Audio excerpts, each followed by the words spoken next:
again? Ah, these must be for magic pockets! I could tell right away. I've already made several orders worth now. No need. They've already prepaid several batches worth. When they told me what they'd be using them for, I even offered them a discount. But they insisted on paying the full amount, saying that I had a business to run. It seems both their hearts and their pockets are made of gold. Whoa. So, is Linny actually loaded? I can't say for sure, but who knows? Maybe there's good money to be made being a magician in Fontaine. Hey! Is this machine what you use to make stuff here? It looks really advanced. Why use your hands when a machine can do the work? It would be a waste not to use the latest technology, and wasting is a kind of crime. But where does a big machine like that get its power from? Well, it's a little complicated, but basically, everything we usually use here in the city is powered by indemnitium. It's a type of energy that's produced from trials. Huh? How can trials produce energy? Well, I'm not completely sure of all the details myself, but basically, when a trial is in session, the Oratrice Mécanique d'Analyse Cardinale harvests people's belief in justice and converts it into energy to be used all around Fontaine. So that's what its other function is? Paimon heard that the Oratrice was created by the Archon to make judgments. But Paimon still doesn't get it. How could something unreliable like people's beliefs be turned into a stable power source for these machines?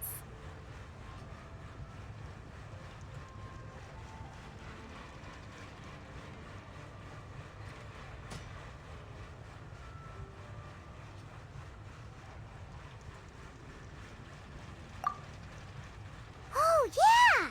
So that means the Hydro Archon relies on the machine to take the energy created by belief and turn it into power for all of Fontaine, right? Even though I've never heard anyone really put it that way before, it sounds like it makes sense.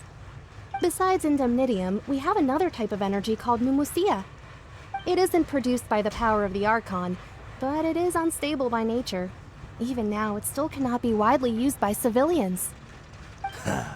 I thought I'd find you hard at work, but here you are chatting the day away.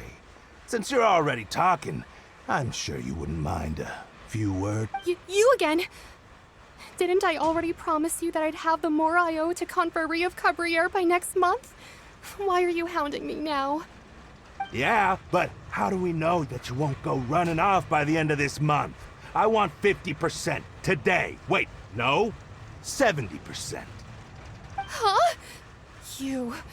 Seems business isn't so great for the workshop. We've already finished our job and delivered the materials. Maybe now's a good time to leave? Hey, hold on! Before you go around trying to collect payments, why don't you settle your own debts first? If Confrérie of Cabriere wants to poach clients from Northland Bank, that's fine. But I'm afraid you still owe the bank a hefty sum of mora. So why don't we work things out between us first, before you get back to your little conversation here? You're from Northland Bank. But we said we'll pay everything we owe next month. Why are you hounding me now? Traveler, Paimon! I didn't think I'd run into you here in Fontaine. What are the chances? We're surprised to see you too! What are you doing here in Fontaine? You didn't want to stay in Snezhnaya? Long story short, I've already been in Fontaine for some time now, and honestly, things have been pretty boring. But it seems that fate brought our paths together today. Not only will I have some good friends here now, but ones who always seem to find trouble. Either way you look at it, it seems things are going to get a lot more interesting now. Pretty sure we'd want to avoid anything that you'd find interesting. Besides, our trip here has gone pretty well so far, right, Traveler? Hey, you, Northland Bank boy. Aren't you forgetting something? Don't interrupt. It's not often I run into the Traveler like this. Why don't you wait for me over there for a while? You kidding? Aren't you the one looking for us? You really expect us to sit and twiddle our thumbs while you catch up with your friends? Listen to me, boy. If you want your Mora, fine. Why don't you come and take it? Hey, I just said not to interrupt. Oh, by the way, Traveler, the last time I took Tonya and Tusser ice fishing, Tusser said, Hey! That's way over the line! All right, boys, let's see who has to pay up now! can you at least let me finish one sentence? Fine. Though the bank told me not to get rough with our clients. You're the ones who started it.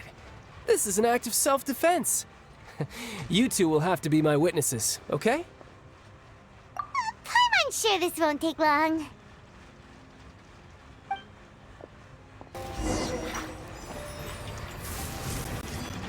Shouldn't let your guard down.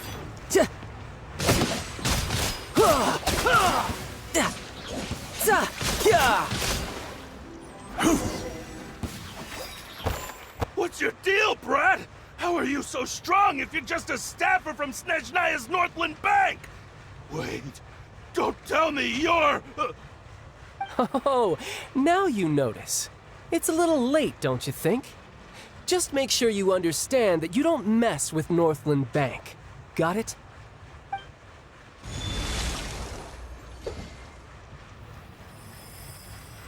Huh? Now's my chance!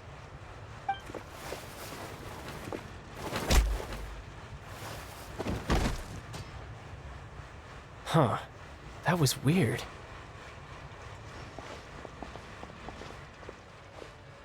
I'm not sure. It's as if I suddenly lost control of my hydro powers when I needed them. Maybe there's something wrong with my vision? Strange. How could that happen? First time Paimon's ever heard of someone losing control of their vision. Never mind. It doesn't matter. If I want to stay sharp, I shouldn't be relying too much on my vision anyway. Besides, I always have my delusion in case I need it. So what are you doing in Fontaine, child? I don't see its work for Northland Bank. Well, I guess it's because I've been in a bad mood lately. Huh? What kind of reason is that? Wait, since when do you feel down about anything? I don't know. Maybe I still have a lot to learn about myself. But recently, there seems to be some sort of restless power stirring inside of me. And I don't know why, but every now and then I feel like I'm in a terrible mood. Maybe you losing control of your vision just now is connected with that power you're feeling inside. That is a possibility. I can't remember if I ever mentioned it before, but when I was 14, I fell into some unknown abyss. It was during that time I learned nearly all of my abilities. The one who took me under her wing and taught me was named Skirk. She was always quiet and very mysterious. Nobody knew where she came from or what she had been through, and she was always very strict when teaching me combat techniques. One time, I asked her why she was willing to take me on as an apprentice. From what I could make of her answer, it was because I had awakened it, and traces of it remained on me. She said that all my combat training would be useful in the future. But what is it? What did you awaken? She never explained that, but my guess is that it's related to a dream I saw when I had just fallen into that abyss. In my dream, I was in the deepest depths of the sea, and the boundless seabed was all around me. But in front of me appeared a whale that was so massive, I felt like I couldn't breathe. A whale?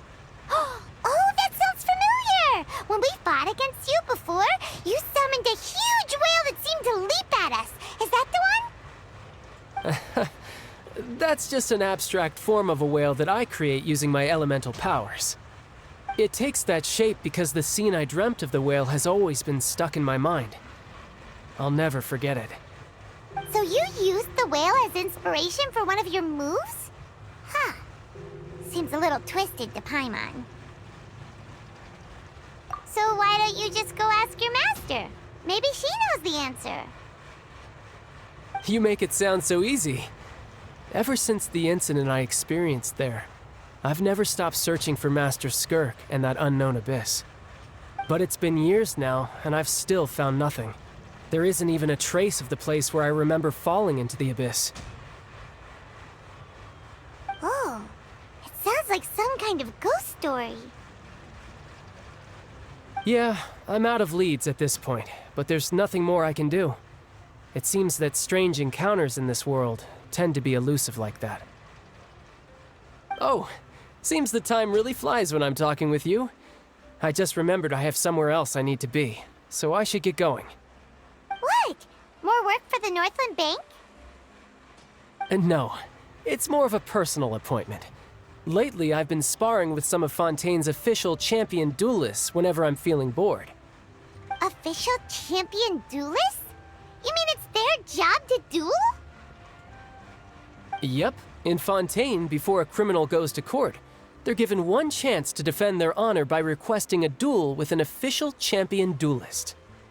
The champion duelists are all-powerful fighters selected from among the nation's best, and the duel itself is a no-holds-barred fight with no specified stopping point. So engaging in such a duel is regarded as a symbol of defending your honor. If a criminal manages to win the duel, they'll be acquitted. But if they lose, they'll have no choice but to stand trial. And the worst-case scenario is that you're simply killed in the duel. Though it's rumored that Fontaine has a death penalty, from what I can tell, no one has ever been officially sentenced to death. So really, the only people who opt to duel are those who have suffered a grave injustice in being accused, or those who greatly value their honor. Otherwise, why gamble with your life? So, do many people actually get out of their trials by winning the duel? Apparently, it's exceedingly rare for anyone to actually win. Fontaine probably enacted this system as a way to show that the nation respects the honor of its citizens. Besides, none of the champion duelists are to be trifled with, which is exactly why I was itching to face them as soon as I got to Fontaine. Apparently, the one I'm meeting today, Childe, is the strongest of the champion duelists. I had been asking her for some time before she finally agreed to face me today. Well, that's Childe for ya. Paimon feels like we heard that name somewhere before. Childe. Huh. Oh, before I forget, I want you to have this. Huh? Your vision? You're seriously just giving it away? I'm just worried that it could become uncontrollable again. I'd be pretty upset if it got in the way of my duel, so I think I'll be better off without it for now. Besides, I just need you to hold on to it for a short while. I'll come retrieve it when I have some time later. Paimon knows what you're up to. You just want an excuse to come talk to us again, don't you? Whatever gave you that idea? I'll be in touch later.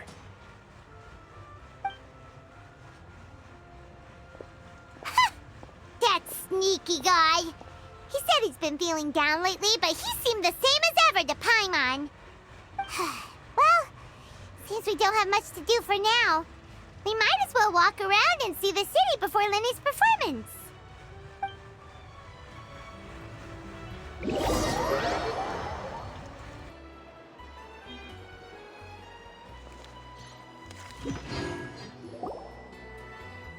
Wow!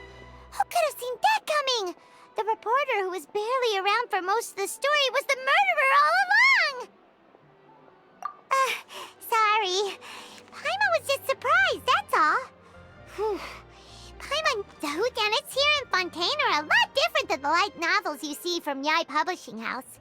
Both have their merits, but Paimon thinks this style of novels are more, well, novel. It's so exciting to reach the moment when the mystery is uncovered, especially in the one Paimon was just reading. You should buy a copy and read it too. Oh, sorry about that. Paimon will be more careful. Hey, shouldn't we be heading to the Opera House to see Lenny's performance soon? It's almost time for the show to start, so we should get going. Lenny said that the Opera House is on Aeneas, so let's go ride the Aquabus.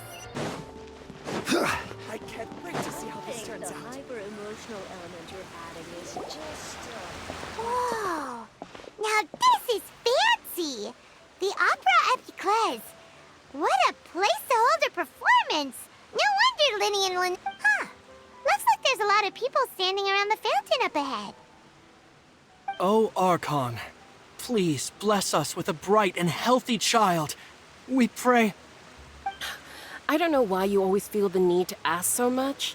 I'll be happy as long as our child is healthy and lives a peaceful life. I guess if they're our kid, then there's no doubt they'll turn out smart. Maybe this is one of the customs in Fontaine. There sure are a lot of couples here. Vache. What's wrong? Vache. Vache. No, Paimon didn't say anything. Are you hearing things? Welcome to the Fountain of Lucine. All the water flowing through Fontaine converges here. It's customary for newlyweds to come here and wish for children. Lynette! You scared Paimon! When did you get here? Lenny asked me to wait here for you, remember? Right. What do you mean? There are a lot of people here right now. Hey, you're not trying to scare Paimon, are you? Besides, it's the middle of the day. It's not the time for eerie things. I see. I might be able to tell you something that could help explain the voice you heard. In fact, you might not be imagining things at all. I suspect that what you heard is a result of your hypersensitivity to the hydro element. Others in my family have had similar experiences. It's because of her sensitivity to the hydro element? But what would hearing a voice have to do with elemental power? When do you cry, Paimon? Wait, what? What does that have to do with anything? Just answer me. When do you cry?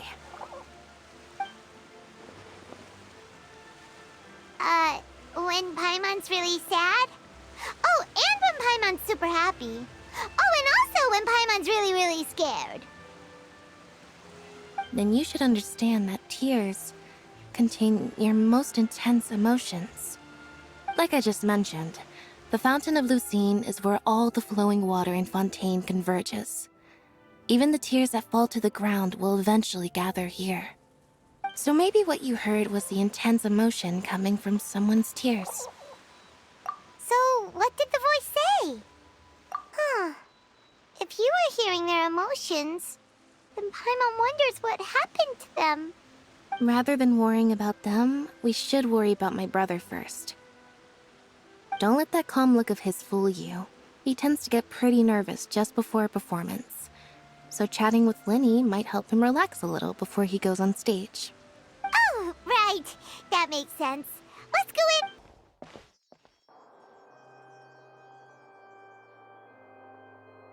Ah, Traveler and Paimon. Good to see you. I knew you two would come. Are you kidding? We wouldn't miss it for the world. We've been looking forward to it. I can tell, judging by how early you've arrived. But you're actually right on time. The audience still hasn't started entering the venue yet, which means now is the perfect chance for us to take you to the best seats in the house. Wait just a moment. I'll fetch the tickets.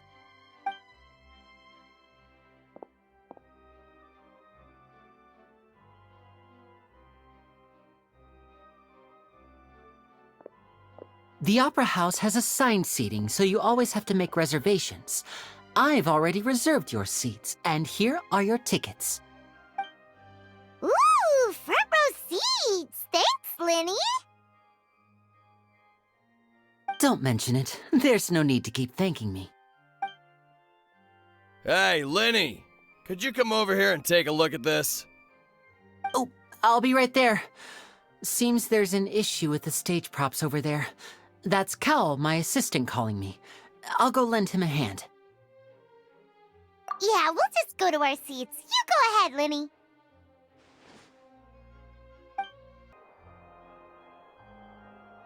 Oh, these should be our seats. Come on, let's sit down.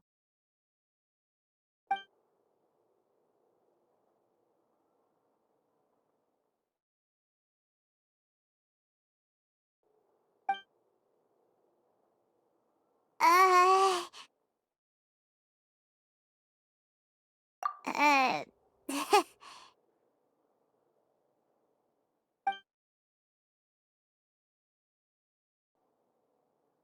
Hey, Traveler.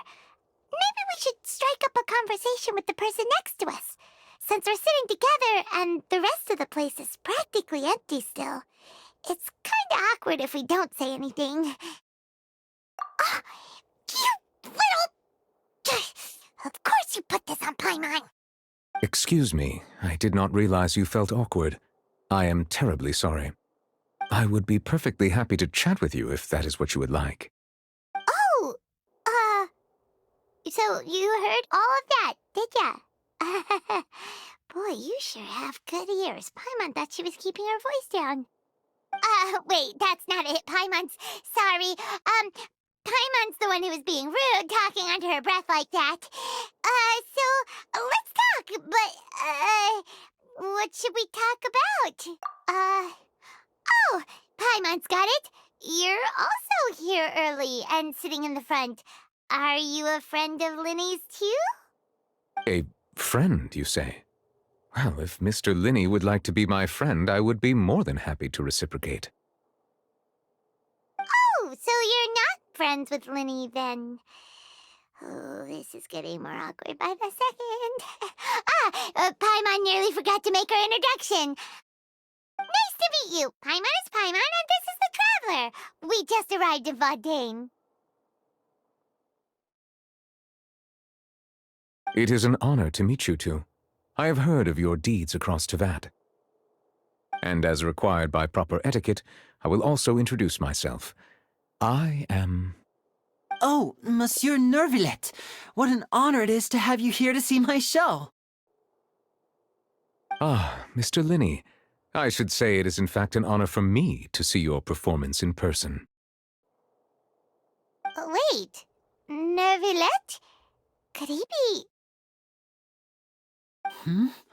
I saw you all chatting just now, but it seems you still don't know who Monsieur Nervillet is.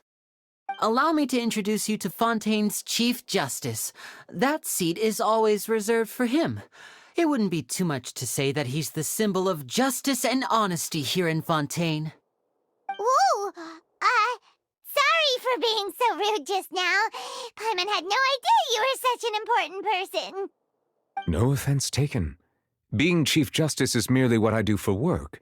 Nearly every person has their usual reserved seat, so I'm not so special, really. And by the way, I should probably let you know, even though I would prefer not to. There's someone sitting up there in the VIP seats that has been striking a pose for quite a while now. I believe she is trying to give you a most elegant and impressive first impression.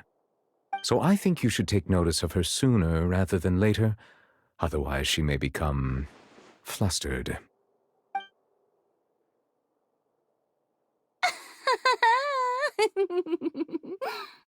Huh? Oh, it's Farina, the Hydro Archon. Huh. She sure has a smug and satisfied look on her face. Guess she has no idea that you saw right through her act. Very good. That is for the best. No need to pay her any more attention. We may now enjoy the show. Huh? So is this what things are like between the Chief Justice and the Hydro Archon? All right, please wait just a moment longer. I've pretty much finished my preparations, and the performance will start as soon as the audience has made their way to their seats. Yay! The show's finally about to start! Paimon can hardly wait! Paimon's never seen a real live magic show before!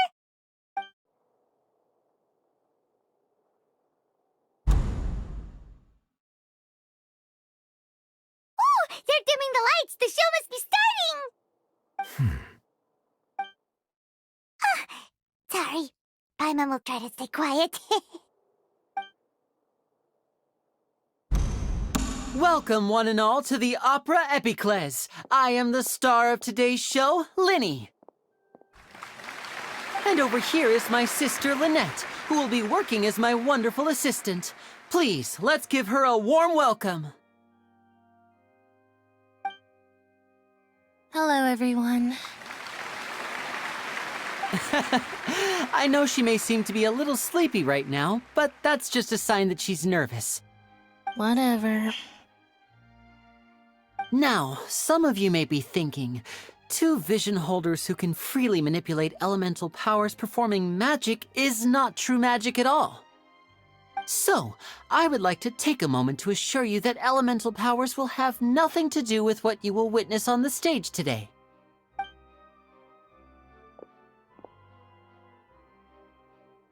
Both Lynette and myself have removed our visions for the show. That way, even the gods won't be able to help us. Oh, good point. That's what makes the show real magic. Now, without further ado, let the show begin. Lynette will now exit the stage to make some preparations. I know you might miss her, but don't worry. She'll be coming right back on stage momentarily. Perhaps in an unexpected way. I'm sure she'll be stealing the spotlight soon enough. Oh, and before I forget, there's one more thing I should say. You never know what can happen in the blink of an eye. A magician's greatest skill is making things disappear or appear. The possibilities are endless.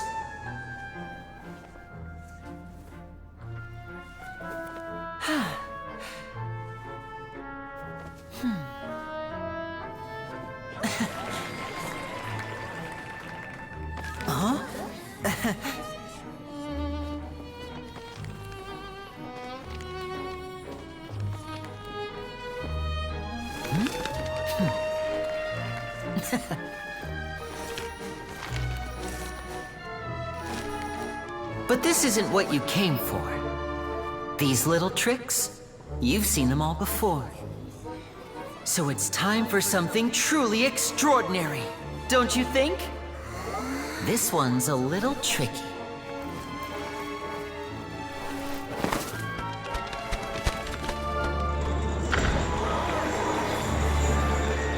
Using this water tank, I shall make my sister vanish completely, right before your very eyes.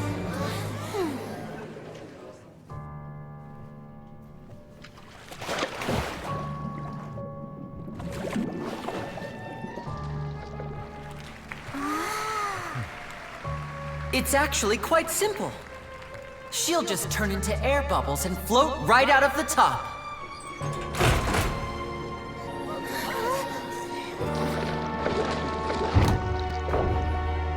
Oh no! I told them to check all the props carefully.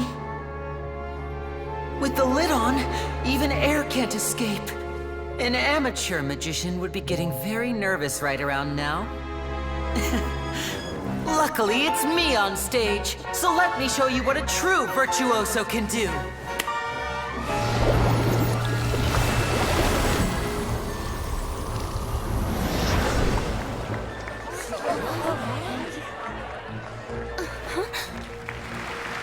Lynette, are you still there? Don't go too far. We don't want to use up all our magic. Hi, I'm back. Uh-huh.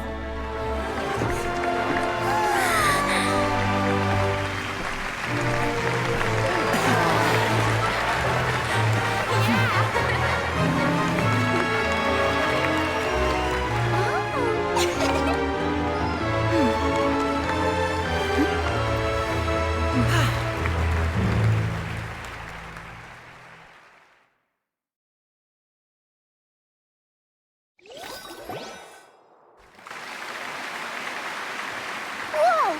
What in the world just happened? How did he do that? Paimon didn't see him do anything. Wasn't Lynette inside the water tank?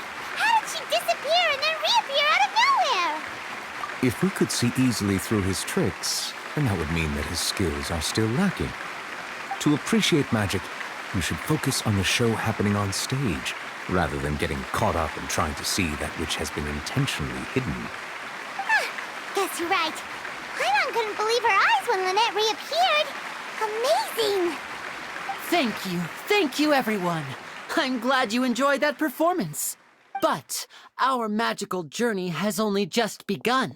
I've prepared even more astonishing surprises for everyone here. The magic of transformation and disappearance can go far beyond what you've just seen. I'm sure many of you are thinking that escaping the water tank was impressive enough, but Lynette is still my assistant after all. In which case, I have ample time to make all necessary preparations. So, for my next trick, I will require the participation of one lucky audience member. Please, if my assistants could bring out the magical boxes now.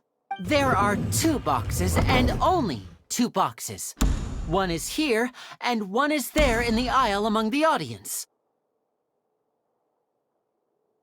I'm sure many of our clever audience members have already guessed our next magic trick.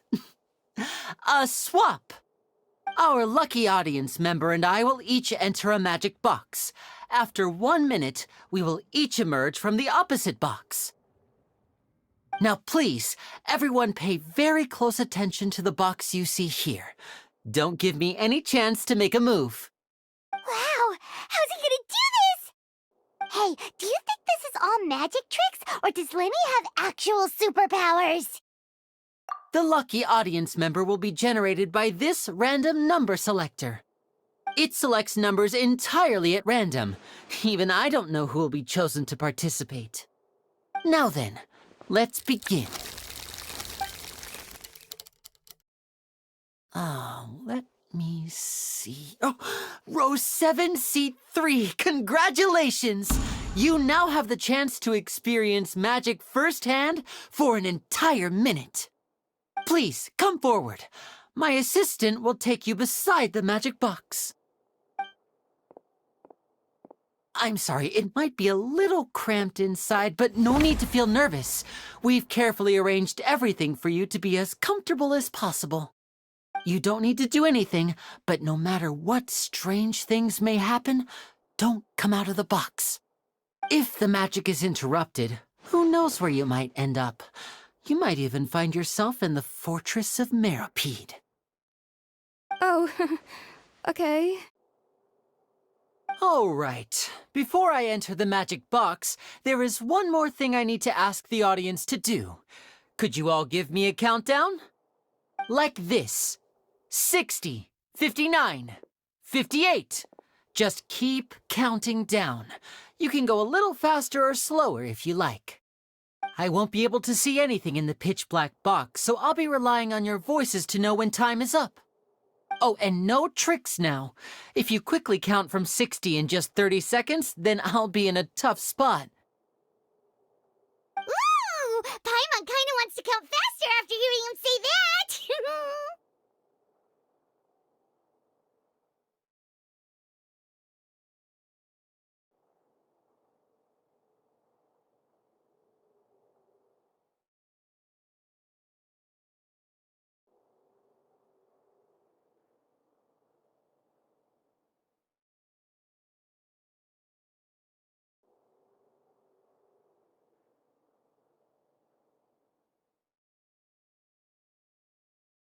No, that won't do. I can see it in your eyes. You still can't be trusted. Let's practice together. Come on, repeat after me. 60, 59, 58. 60, 59, 58! That's right, perfect. Keep it going. All right, I'll see you all on the other side once you've finished counting.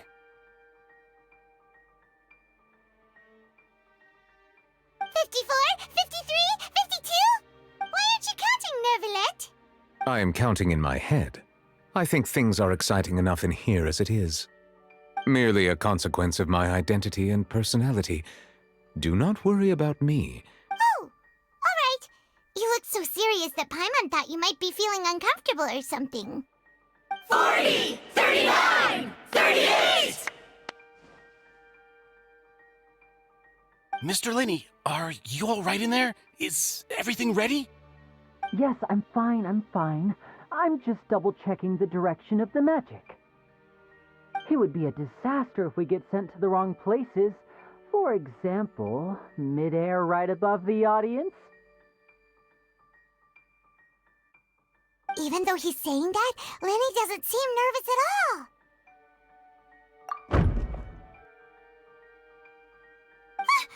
What was that noise? Did you hear it too? Not sure. Anyway, it doesn't seem like anyone's worried about it. 25! 24! 23! What's wrong, Mr. Linney? I can still hear you moving in there. I seem to have accidentally knocked over a decoration. I'm trying to fix it, but it's pitch black in here. I can't tell left from right. Never mind the decorations. There's no time for that. The show is what's important. No, that's unacceptable. I want my show to be perfect. Don't worry, we still have 20 seconds. Hear them counting? 19! 18! 17! It seems things aren't quite going as planned. I apologize, everyone. It feels like you're all starting to count faster, but that's all right. I know it can be tiring to do such a long countdown. 10 seconds and change is still plenty of time. 10! Almost there now. Whew, swapping two people is harder work than you might think. Even a master magician like me can't guarantee I'll get it right the first time. Hey, wait! Is this the back one? I can't tell. They both look the same inside. Huh? No, that's not it. I'll try again. 7! Hey, slow down! Honestly! 5! 4! 3! Whoops! That doesn't count! 0!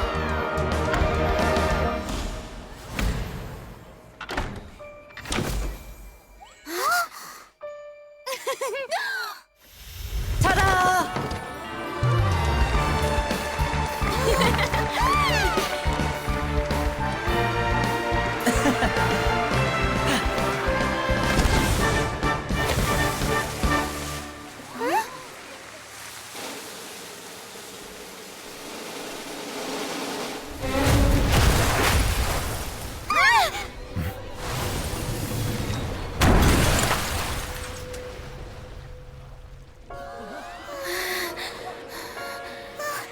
What happened?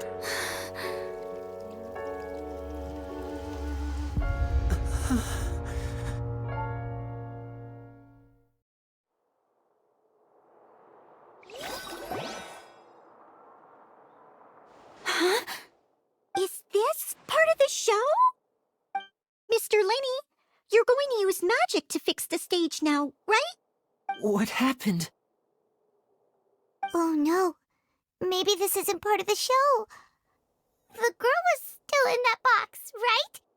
This performance is over. Medical staff with me. Guards, secure the scene and detain all the performers. Seal the exits. No one is allowed in or out at this time. Yes, that's right. If this was just an accident, then we must investigate the cause. But if this was all part of some scheme, then those accountable will not escape the judgment of the God of Justice! No need to be alarmed, you two. We'll get to the bottom of this soon enough.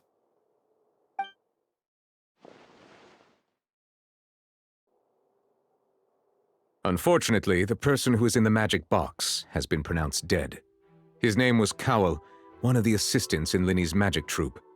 Apparently, the fireworks on stage ignited the ropes that were suspending the water tank, which then caused the tank to fall onto the stage.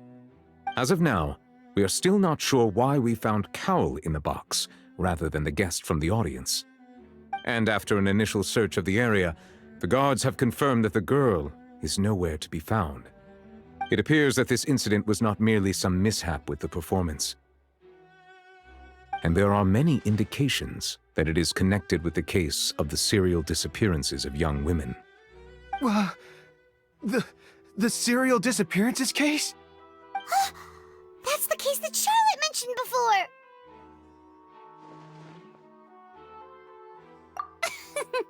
I know the truth. I can see through the whole thing.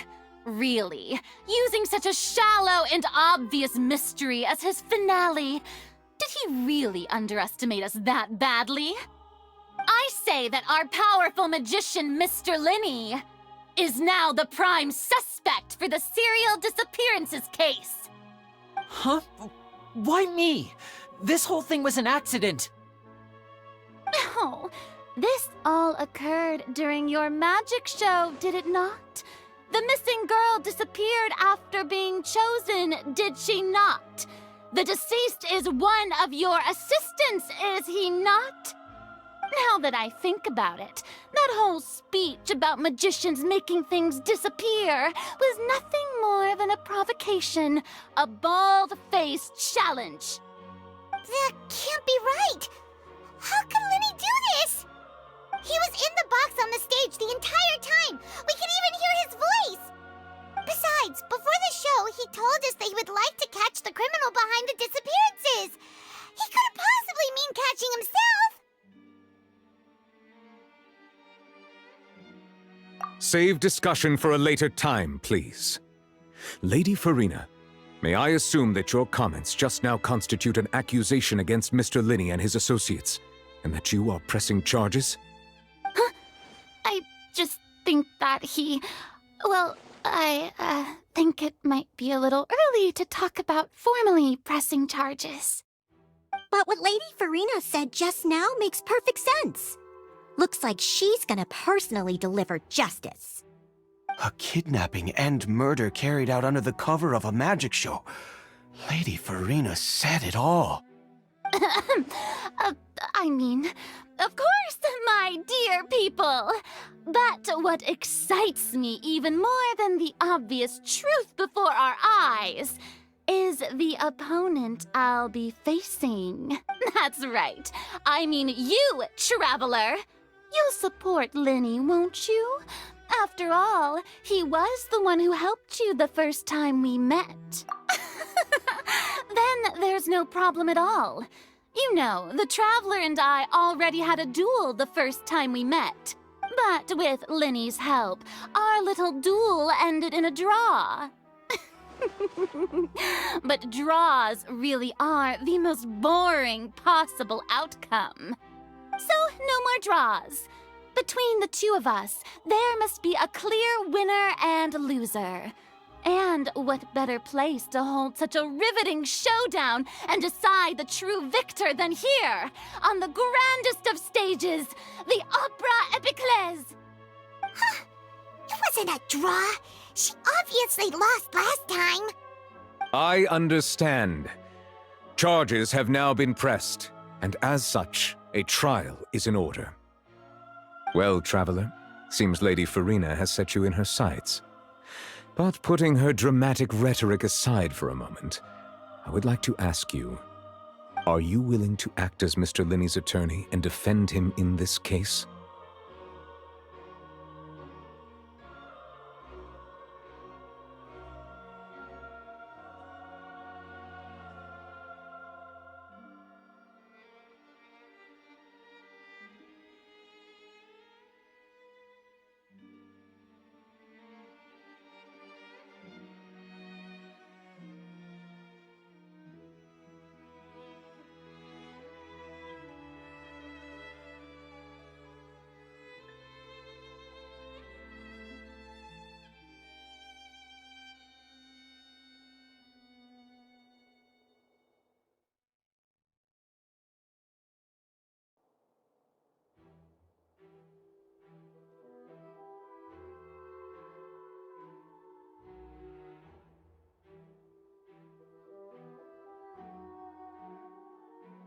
Very well. The trial will be held a day from now in the Opera House. Both sides may investigate the scene to build their cases and search for the truth. Linney and his troupe are all potential suspects and shall remain within the The audience may begin to leave in an orderly fashion once they have been cleared by the guards. A day isn't that long. Let's see what kind of case this big-shot outlander can build in such a short amount of time. I'm really quite looking forward to hearing it.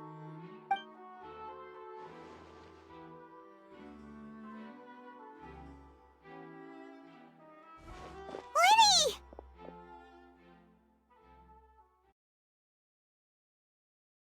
Sorry about everything that happened just now. Were you frightened? Of course! Who wouldn't be scared after witnessing an accident like that? Yeah, I'm a little shaken up myself. How could this happen? And poor Cal. I know you already claimed that you would defend me, but now it's just us talking. Tell me, do you think I could possibly be the murderer? Good to hear. Thank you so much for trusting me. I'm sure everyone sees me as the biggest suspect at this point. But if you ask me, the whole thing is mysteries layered upon mysteries, such that all that's left is confusion. I don't know whether what happened there on the stage was purely an accident or not, and I don't know why poor Cal was in the box. As for how that girl chosen from the audience could suddenly disappear, I'm afraid I don't have any answers either. If someone tampered with my performance, then we need to figure out what they did. Even a skilled and knowledgeable magician like myself couldn't pull all that off in just 1 minute. Which is precisely why we need to investigate! As this book says, the impossible could not have happened. Whatever happened must have been that which is possible. Paimon bought them when we were reading at the bookshop in the city earlier. Pretty cool, huh? Don't worry, Paimon used her own savings to buy them. It wasn't from our travel funds. I think they look cute on you, Paimon. You have good taste, Lynette! That's the right attitude. Feeling depressed isn't going to help me now. I need to get back to my normal self. But with the guards watching our every move, it's going to be especially difficult for Lynette and I to prove our own innocence. Good thing you agreed to be our attorneys. Thanks for that. We'll be counting on you. Yes, thank you so much. Yeah, just leave it to us. Oh, since we're going to start investigating, Paimon has a question first.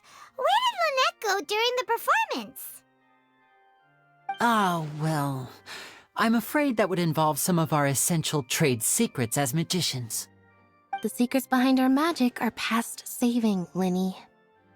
I suppose you're right. The truth behind our tricks is going to be important evidence that will be weighted during the trial. 'Tis truly a pity. As a magician, our magic show is a work of art. We've poured countless hours and spared no effort in perfecting it. But if revealing our secrets will help you uncover the truth behind what happened, then it will be well worth it. We should go somewhere else if we're going to discuss our magic tricks. We'll go speak with the guards, and in the meantime, you can go investigate the stage and the seating areas. Alright, let's go have a look while the investigation teams are still here. Detective Paimon is on the case!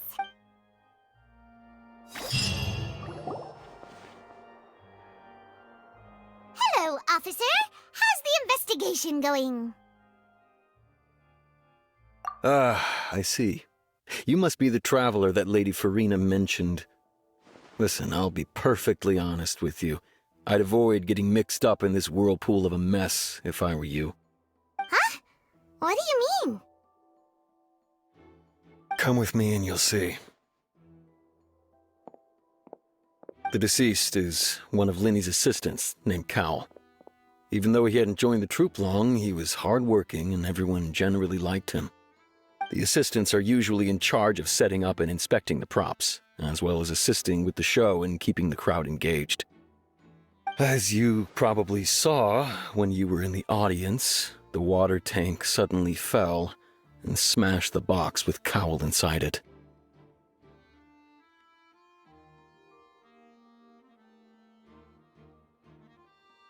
This is the real mystery.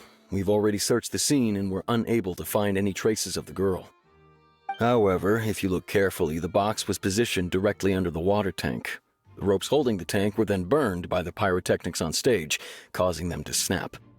All these factors lining up so perfectly makes it hard to see this as a mere accident. If anything, the more logical explanation is that the whole incident was intentionally planned, and Linny is the most likely person to have access to all these areas. But he doesn't have a motive. Are you both good friends of his? Well, you can't say we're good friends, but we've known each other for a little while.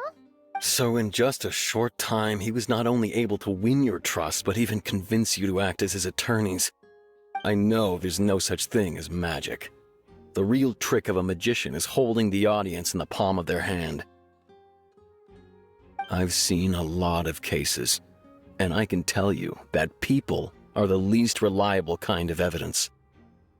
Sorry, I tend to be pretty straightforward. Just know that I'm warning you for your own good. Anyway, you may investigate the scene of the crime yourselves if you're curious. Who knows, maybe you'll be able to come up with some new evidence.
So this is the rope that broke and caused the water tank to fall.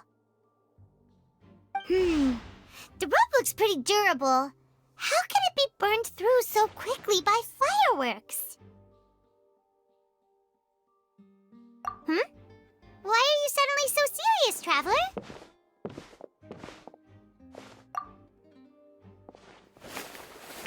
Whoa. Look! This bit is made from different material! Most of it was burned away, but there's still a little bit of it left. Huh. So if a rope meant to hold something was made with that kind of material in it, then that means... Wait! Why don't you write all this down? Let's take notes!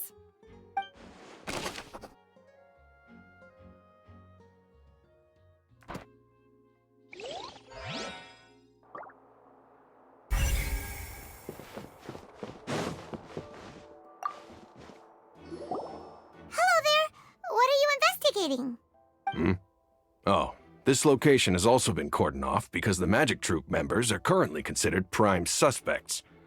The investigation team is still collecting evidence. The seats were all booked in advance, so we were able to deduce the missing woman's identity by checking the guest list. Sure, it's not like this is confidential information.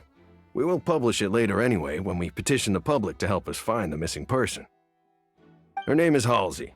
She's a painter from Fontaine who's made a bit of a name for herself. Apparently, she wasn't a regular at the Opera House, but she'd been feeling some pressure with her work lately, which made her decide to come see the magic show. The Magic Troupe members all claim not to know her, and we have looked into her social connections. It seems that she has no personal grievances or conflicts of interest with the suspects. Simply put, she wasn't related to the Magic Troupe at all, which matches the features of the previous serial disappearances. Were the victims of previous cases also chosen at random? That's how it seems to us, in any case. Apart from the fact that they were all young women of around the same age range, there really weren't any other connections between them. Okay then. No need to be so formal. If you do happen to see the missing girl, please be sure to contact us. It is of utmost importance that we get to the bottom of these disappearances.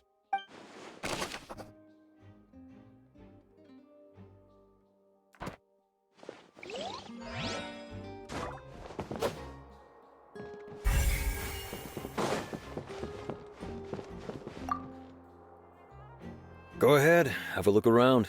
In the end, we're...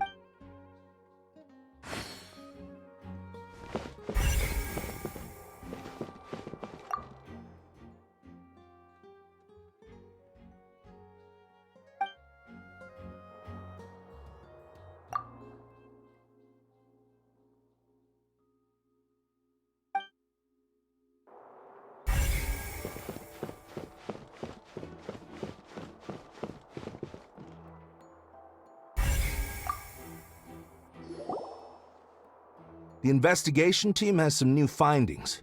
Turns out there's an issue with the random number selector after all. See, I told you. What if the machine picked some big guy's seat? You think the murderer would have still made his move then?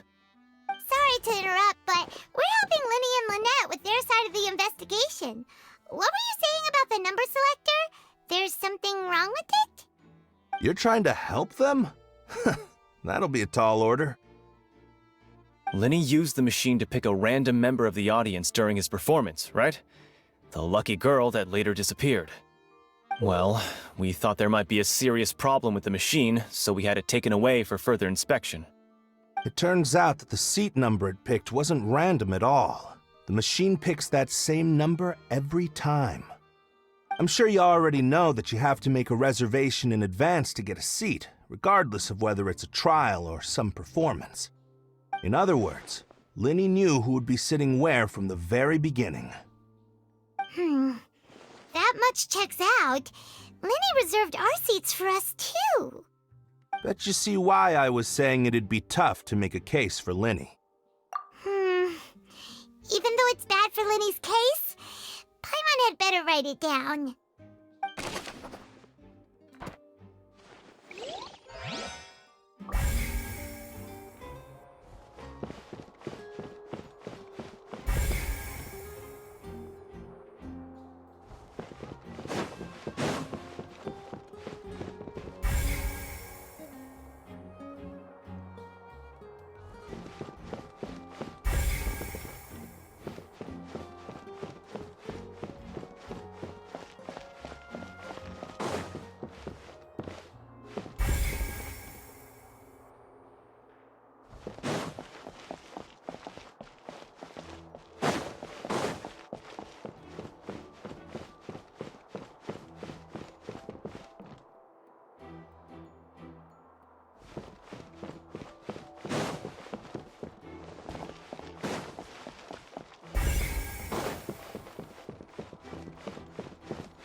Linny's still talking to the guards. It seems he'll have a lot of explaining to do. I think someone will be assigned to monitor us later, but that's alright. Linny's still talking to the guard. I think someone...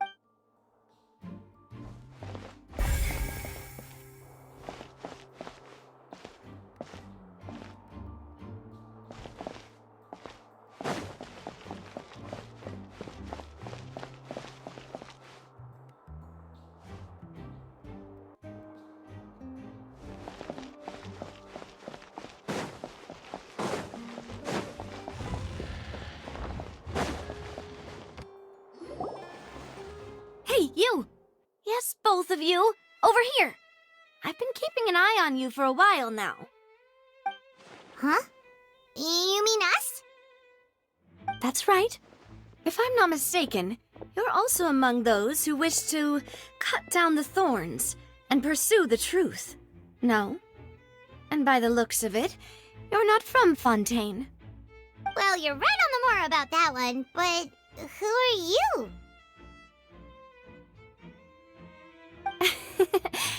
Have you never heard of the Spina di Rosula?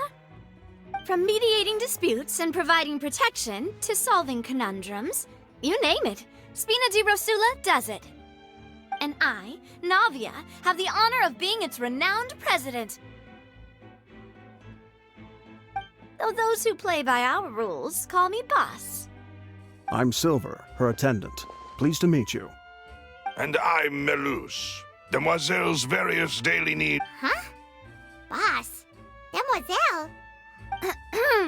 Well... My apologies, Demoiselle. Should you prefer, boss, I will endeavor to use that instead. No need. You don't have to call me boss. Just Navia is fine.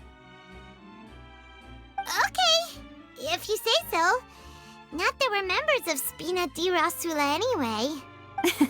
All merely trifling details. Never mind. Now, back to the situation at hand. That's right. I've always kept an eye on the serial disappearance cases. My interest stems from a matter back from my father's time. Judging from the look of things, I find Linny and Really? We think so too! That's why we're looking for clues now! But how did you come to that conclusion? Intuition, naturally. My unparalleled intuition. Farina sure was quick to point the finger at Linny without any decisive evidence whatsoever, wasn't she? But that's not uncommon for her. If you remember, the Justice had to interrupt her and ask if she was pressing charges just to keep her from getting carried away. Anyway, a trial begins the moment someone levels charges. And, of course, there was no way Farina was going to back down in that situation. Sounds more like you just don't trust the Hydro Archon. Well, what's your opinion? I must admit that she can be interesting at times, but liking her doesn't mean that I'll blindly agree with her. All right, I've answered your question. Now, it's time you answer mine. Wait a minute! Did that answer count? Well, I say it does. But don't worry, you won't hear any pointless questions from me. In your opinion, do you think it's right to treat a trial like it's an opera? Well... And why would that be?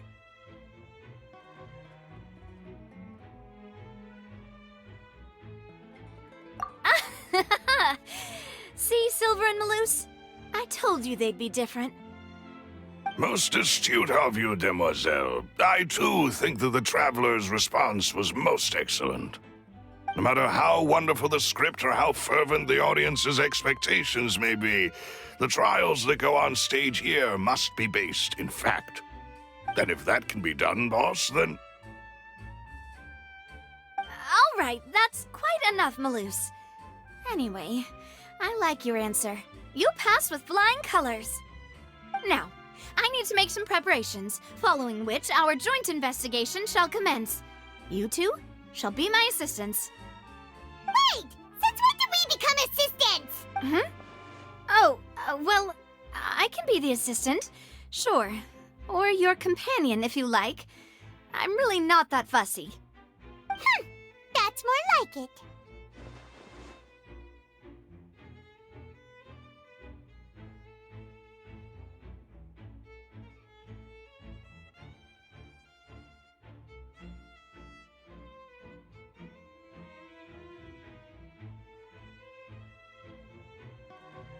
Far be it from me to brag, but I believe that Demoiselle's intuition will be instrumental in uncovering the truth. You wish to save a friend from false accusations, and we wish to unravel the disappearances. In this sense, our goals are aligned. You have a point. You're quite the talker, aren't you, mister? And what about you over there? What do you think? You seem like you've got something on your mind. I have nothing to add. Oh, alrighty then. We'll be making some preparations first. Just be sure to let us know if they start revealing Linny's tricks. Thanks!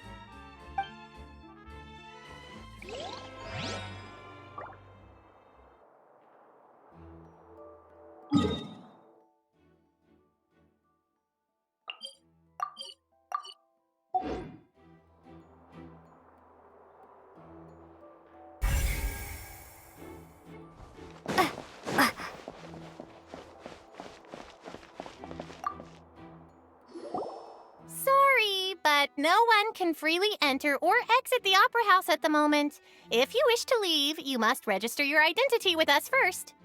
No, we're not leaving.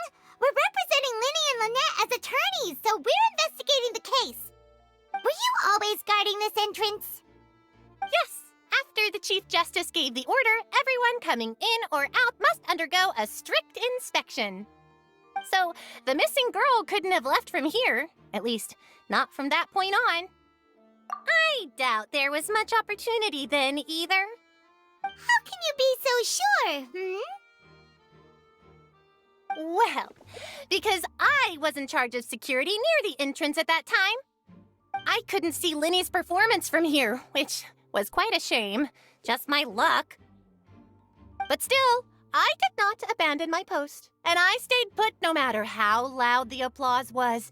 If someone had so much as even approached the door, I would have noticed it, let alone if they had tried to leave. We Melusines are good at that sort of thing, you know. So, it's safe to say the girl couldn't have left through here. All right, thank you for your help. This will be useful info.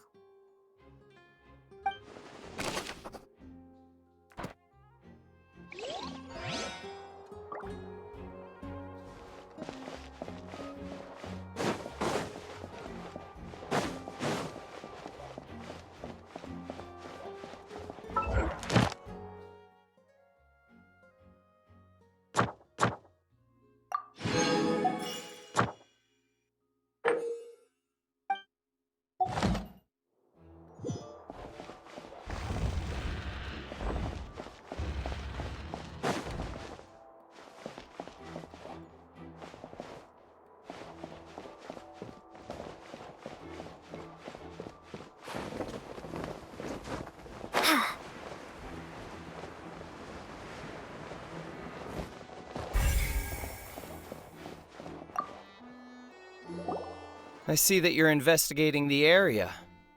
Well, it just so happens that I'm interested too. If you find any new and interesting leads, be sure to share them with me, all right? We don't have too many thoughts yet.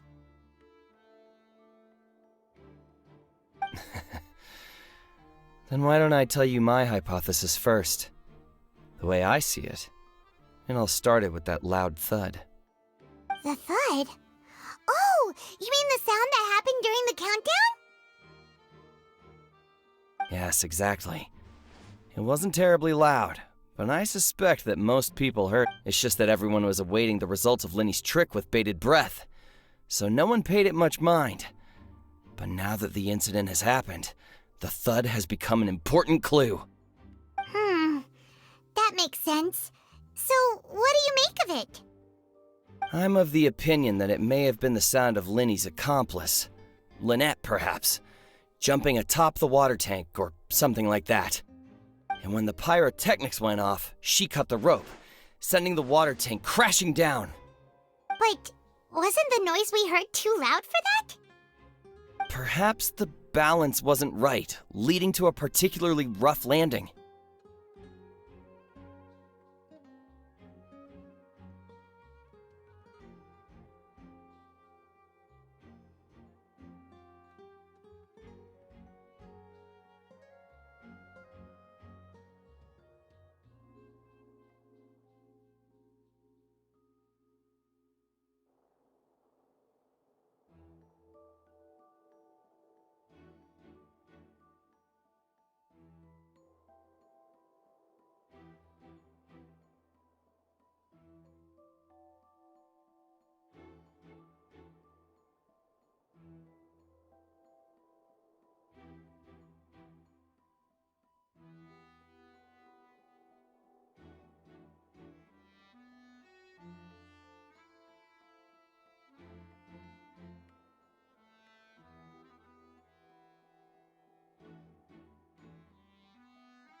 Oh, that's true. I suppose I must reconsider. That does remind Paimon, though. What was with that sound?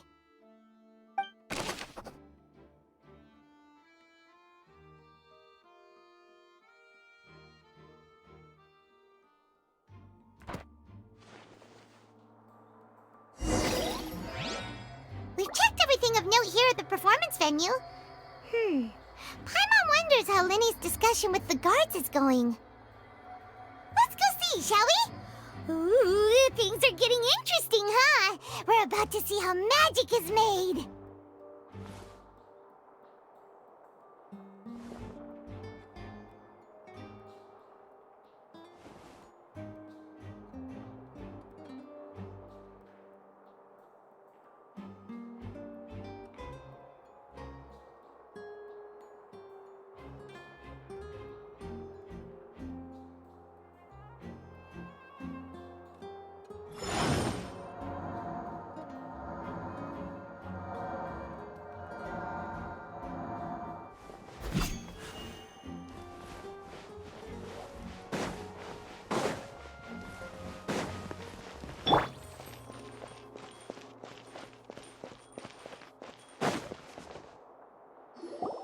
Understood. Then I will be going with you. Just so you're aware, I will be monitoring your actions and making notes as necessary. Very good. Thanks for being so agreeable. I'd pull a rose out of my hat as a gift for you if I could. You may spare the pleasantries. I'm just doing my job. You've arrived. Who's this? Me? I'm Spina di Rosula's guardian angel. If you've got a problem, I've got the firepower. Sorry, I got a little carried away there. Call me Navia. I'm a partner of theirs, and will be helping investigate this whole situation. And these are my companions. Would you mind if they join as well? Fine by me. Oh, new helpers? I would be most grateful. Well, let's just say we're tagging along. It's not every day you get to see the secrets behind magic performed on such a large scale. I appreciate your kind interest. Come with me. We'll be heading below stage.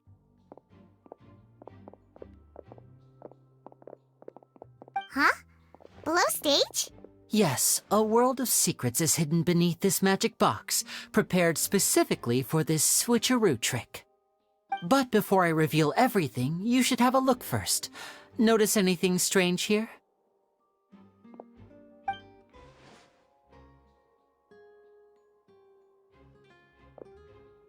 I'm not trying to be dramatic. Remembering the details of a trick will help you understand the methods used to perform it more easily. Huh. Weren't there balloons and other decorations here? Where did all that go? Ah, good eye. That said, you're still far from discovering the answer. The back? You mean the inside of the door? What's different about it? Paimon didn't notice anything. Very good indeed. I thought you might not be able to catch that, given that you were sitting in the first row. The back of this door was patterned. Those patterns are now gone, replaced by a smooth wooden board. So, if you put 2 and 2 together, what do you get? Exactly. All right, let's go. I'll tell you how it works as we head down.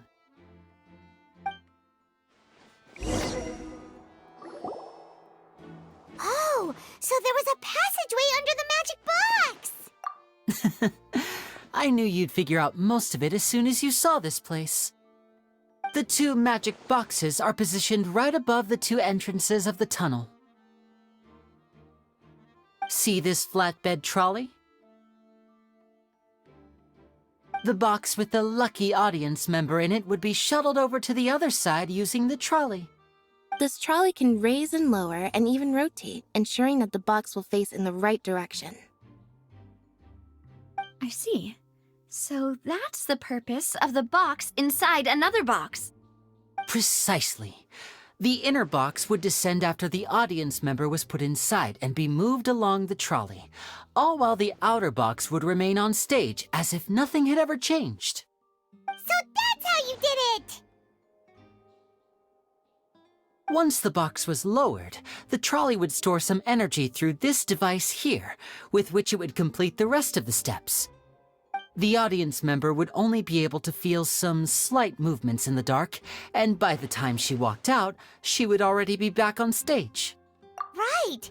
You were talking that whole time, and you even came out for a moment near the end! Ah, yes. A phonograph operated by Lynette was used to achieve that effect. My assistant and I had already scripted our conversation beforehand. When the countdown began, I had already gone to the opposite box via a tunnel using that ladder. And what about Lynette? Where was she? I was in the mezzanine space in the back of the box. Oh, interesting! That's how we were able to coordinate Linny's lines with the assistant. And, by the way, I was the one who walked out of the box at the end. I mean, we are twins. All it takes is a change of clothes and no one can tell who's who. And that's my favorite part of this trick. Only Lynette and I can perform it. So that's how it all worked! Wow, every detail you revealed was more amazing than the last! Lynette would briefly walk out of the box and then go back in, jumping into the tunnel and escaping before the box on the trolley could finish ascending. And then I walk out of the other box in the audience area, and the trick would be complete. The operative word here being would. But as you saw, Cal was in the box, not our audience member. She, on the other hand, mysteriously vanished. We really don't know how that happened. If not for that interlude, this would have been an astonishing trick. I probably never would have figured out how you pulled it off. And yet, to think that someone was able to use this magic trick to commit a crime. Could we have a look around? I think we can come up with some more leads. This is the scene of the crime, so Linny and Lynette are not permitted to stay here. I'll escort them back up. Yes, of course. No need to be so strict now. I won't disappear into thin air, you know. Thanks, everyone. We're counting on you.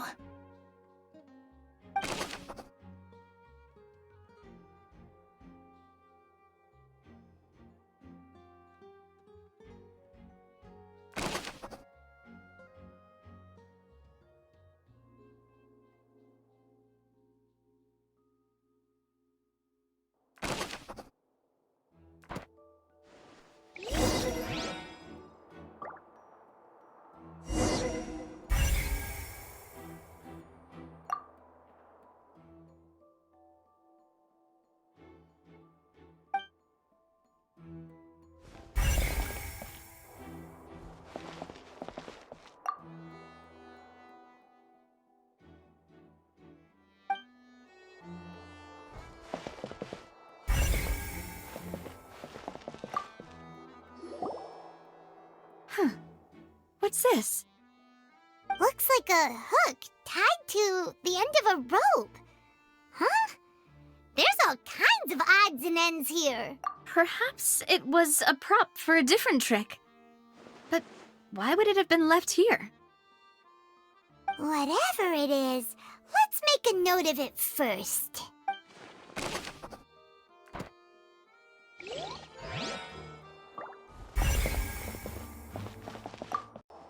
The floor is wet. Please be careful not to slip.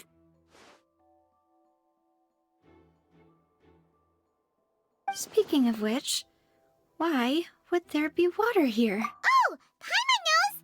It's one of those tricks where you... And here's a broken vase. Huh. Did the trolley knock it down while moving?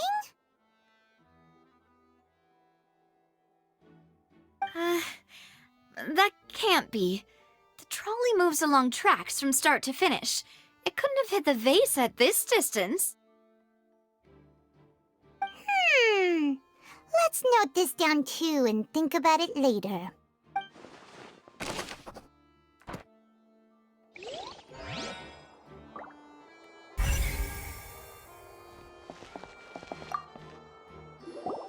Oh, these are the clothes that the lady chosen from the audience was wearing, right? Her clothes are here, but she's nowhere to be found. Right. And do you really need to do that if you're kidnapping them? Ugh, this is so confusing. Paimon doesn't want to be a detective anymore.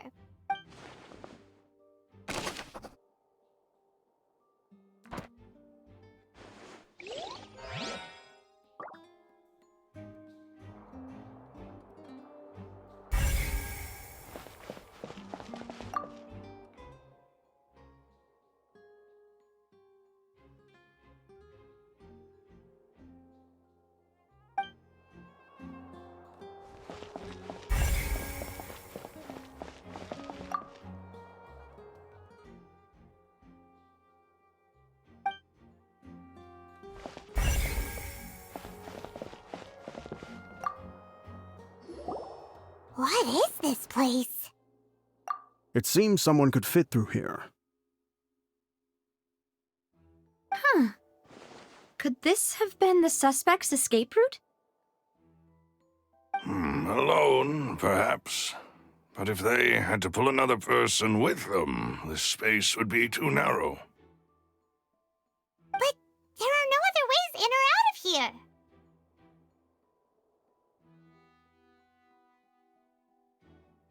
Oh, you're right! Let Paimon write that down.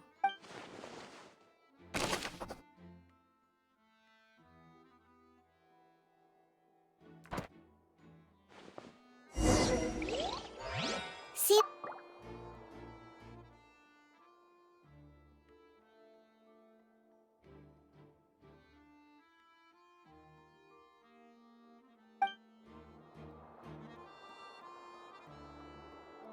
Yes.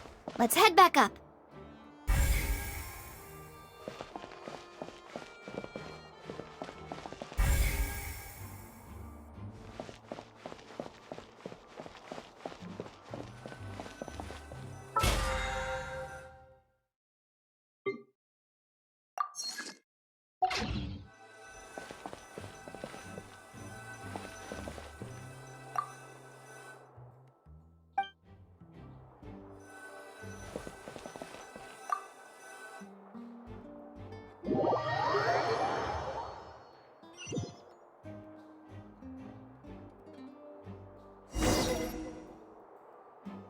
Well, we've ascertained the state of the crime scene.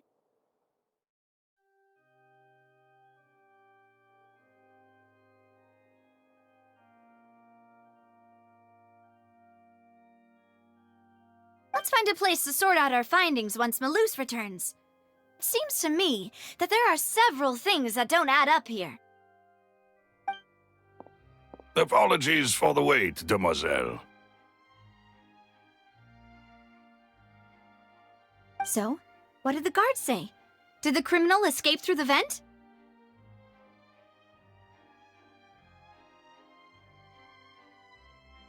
They believe the odds of that are very low, since the vent leads to the Opera House's basement.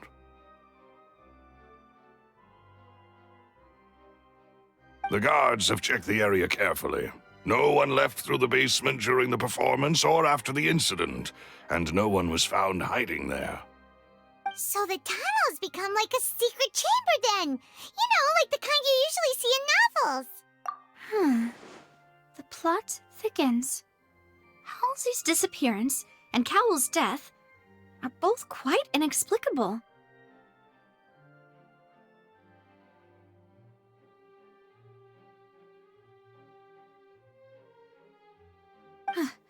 No wonder Farina was so confident in her accusation. All the current evidence points toward Linny and Lynette. In other words, the charges are very likely to be upheld unless we make some considerable progress. Charges and then trial. So if the charges are upheld, they'll announce a sentence? That's right. This is how a trial goes in the Opera House. During the proceedings, the Chief Justice and the Oratrice will hear statements from both sides.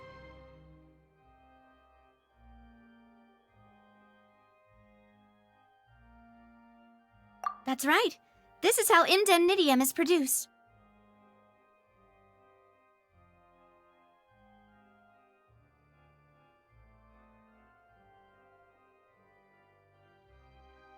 The statements from both sides, the defenses from attorneys, witness testimonies, And even the audience's emotions will all be projected on the oratrice.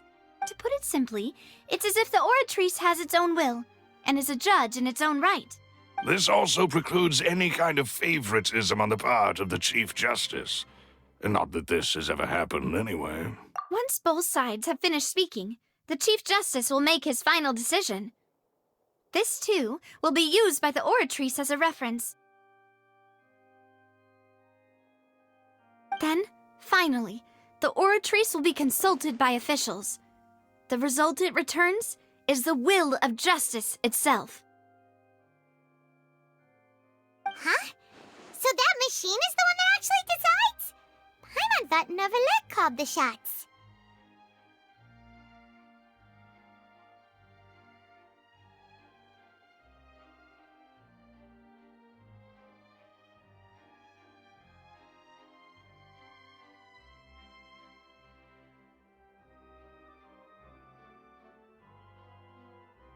In practice, there is very little difference. Both have always come to the same judgment, which is why people have great faith in the Chief Justice. Ah, yes, the guards also asked me to convey that none of us will be allowed to leave this place before the trial. Huh? Why? Because we've chosen to act as the twins' proxies. That makes us persons related to the case. They're concerned that we might be colluding with outside parties, or that we might find outside help to disrupt the case. And even if that were not so, it could prove problematic if we happen to spread key information about the case ahead of time. I'm ready to break out at any time. Whoa, whoa! There's no need for that! Paimon thinks they have a point. That said, are they providing food? Of course. I just hope you don't mind the lack of options. I'm afraid that catering to all tastes is not in the cards, nor is any guarantee of balanced nutrition. In that case, let's just sort out our findings together here. Pity. I was hoping to take you to try some of Fontaine's famous desserts, too. I mean, what better way to properly think through our findings than over some tea and sweets?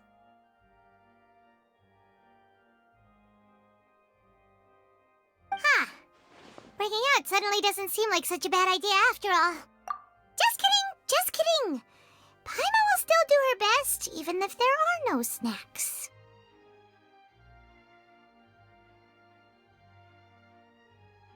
What do you mean, no snacks? Of course we'll have snacks. If we cannot buy some, then we'll simply make some. Huh? Here? But how? Understood, Demoiselle. Everyone, please come with me.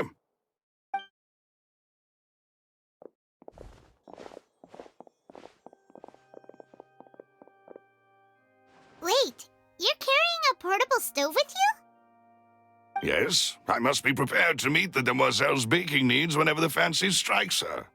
I have eggs, sugar, and almonds at the ready. Good work, you two. Then I'll get to it. Please sit tight for a moment. You'll get to taste my awesome snacks soon enough. These three are quite the interesting group.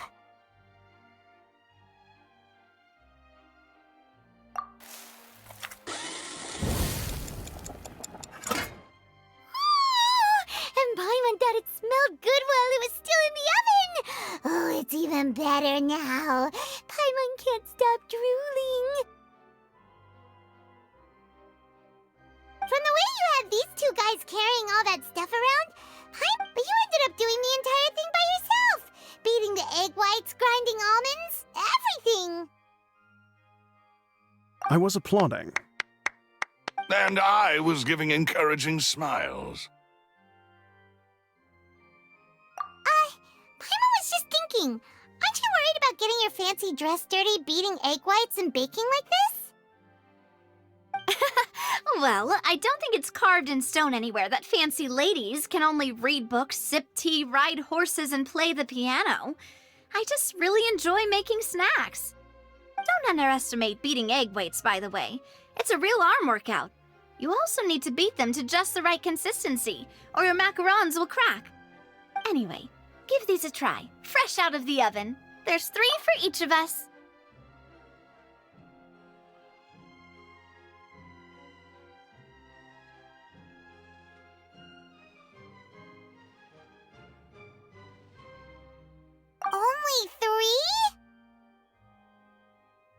Well, eating too many sweet treats might send all that sugar to your head. You wouldn't be able to think clearly about the case on a sugar rush, would you? Tea is ready to be served as well. This is Demoiselle's favorite, strong black tea with a floral fragrance that clears the mind and lifts the spirit. No need for concern. I'm merely doing as I should.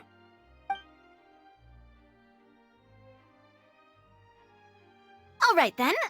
Down to business. As Paimon mentioned previously, the tunnel seems to be something of a secret chamber. However, we can assume that Linny and Lynette were not alone within it. Some criminal also occupied its sealed confines. The magician twins could have committed the crimes, of course, but they lack any logical motive. Exactly! Why would they do such a thing right when everyone was watching?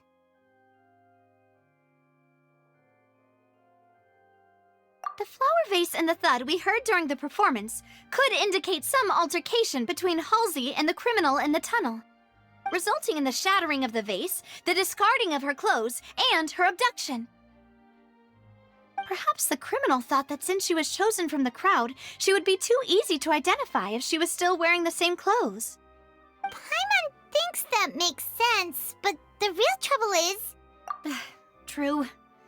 None of the clues we found thus far support the existence of this third person. But the only people left to consider are both technically victims, whether it's the missing girl, Halsey, or poor Cowell. Huh. Could Halsey have secretly made modifications to the magic props in order to murder Cowell before making her escape?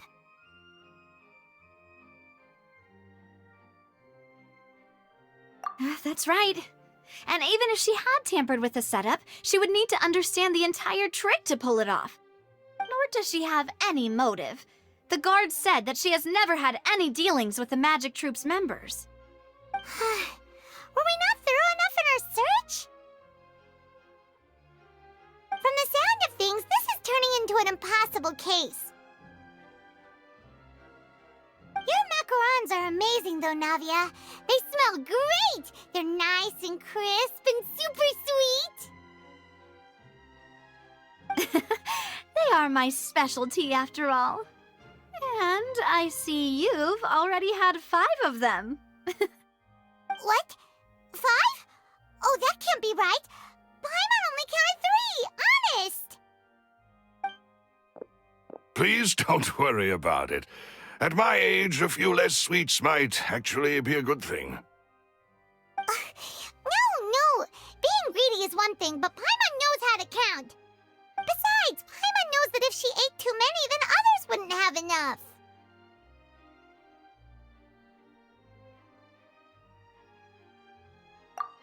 Wait, even you don't believe Paimon? How could you? If Paimon ate those 2 extra macarons, then may they turn into stone in her stomach! All right, we get it.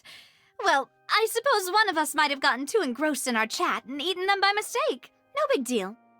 Maloose, set up the stove again, if you would. Huh? What are you doing? Making sure everyone gets 3 macarons, of course. Exactly. We don't want to trouble you. As you wish, demoiselle. And I have the egg, sugar, and almonds. Well, this really is your hobby, huh?